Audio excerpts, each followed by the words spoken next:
Another rainy day, although it is insanely bright in certain parts. Maybe that's a sign it might stop. I guess we'll see.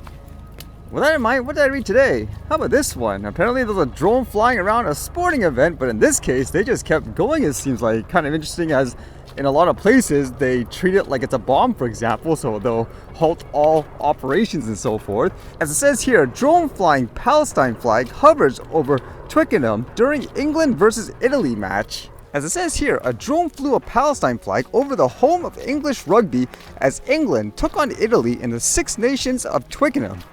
The match continued, but officials were left monitoring the skies in southwest London after the object was spotted hovering above the Alliance Stadium.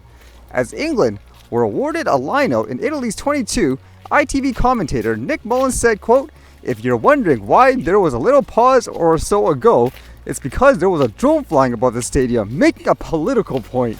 And they re-emphasized the drone was not one of our broadcast drones, but I'm just wondering if Andy Brace, the referee, was just a little bit concerned about it hovering above the roof over the players. However, the Rugby Football Union since clarified play was not halted as a result of the drone, and play continued after officials briefly monitored the situation. England went on to beat Italy 47-24 to keep their Six Nations dream alive, though if only a slim hope, with France poised to claim victory. So apparently people did take notice of it in terms of people in the crowd, and they were, for example, according to this, saying they should shoot it down potentially and all that. It says activists behind the drone confusion revealed Twickenham was targeted due to the commercial ties with Elbit Systems, an Israeli defense contractor. England surged to second place in the Six Nations table after a commanding 27-try victory over Italy at Alliance Stadium. It's kind of funny, even in this article, it kind of referenced, okay, there's a drone, but then they just continue to talk, okay, this is what happened in the actual game. I did read about that before, though, where there's a lot of people protesting the actual drone company, per se, that they mentioned here. But again, kind of an interesting, different type of reaction that people have elsewhere around the world when they see drones anyways. And then with that in mind, I guess places like China are still trying to go full steam ahead in being leaders, I guess, in the drone industry per se. How about this one? This one says, Chengu unveils drone delivery for imported goods under 30 minutes. Chengu has launched a new business and consumption model combining imported goods with drone delivery. A freight train from the China-Europe Railway Express was loaded with over 100 types of imported goods, including German wine, French cheese, and Belgian chocolate. Upon arrival, the goods were swiftly transferred and delivered directly to local business districts via drones. The entire process, from arrival and customs clearance to drone delivery, can be completed in just 30 minutes. Well, that's kind of interesting in that case, where they're doing it right from, I guess, the end of the train station, or potentially, I guess, like a dock and all that. And when doubt, again, that would be the way of the future overall. And I have to wonder too, let's just say there are more places that use drones in these ways. Does that mean more restrictions in the airspace?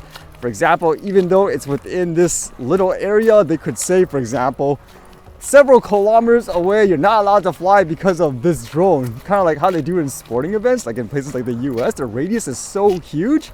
That would be a little, I guess, troublesome, huh? I guess for a recreational flyer and all that, you'll have no place to fly afterwards if that's the case. And there's a lot of news today about people's Google Chromecast devices all going down for whatever reason. You can see all these posts where people are showing how it seemed like Google was not recognizing its hardware as, I guess, compatible or safe for whatever reason. For example, there's these warning messages saying untrusted device, lounge TV couldn't be verified, this could be caused by outdated device firmware. And there was more, although apparently the company didn't officially address the issue very quickly. And the theory is there's some kind of authentication issue due to things like a firmware update, for example. I know this happens a lot with a lot of these Android devices, for example. They update to the newest versions, and then there's phones or hardwares like tablets, for example. They just don't support the new OS. And so because of that, everyone has a system that can't get any type of software updated for it. I know that's been happening for people using things, for example, even like YouTube on their TVs. Their streaming devices are just incompatible, and then that's it. They can't access the thing anymore. So let's see what happens here.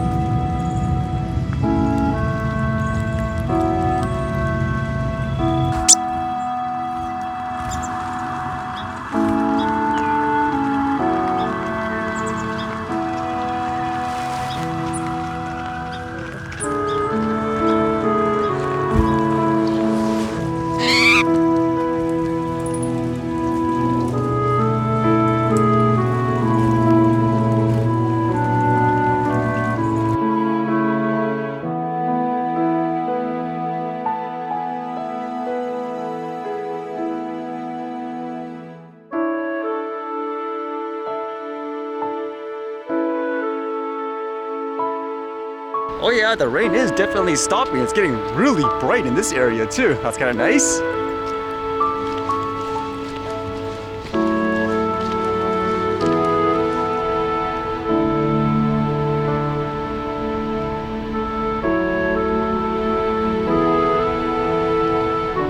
I think you guys should be able to guess what those bright spots are, right?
Alright, see you guys later.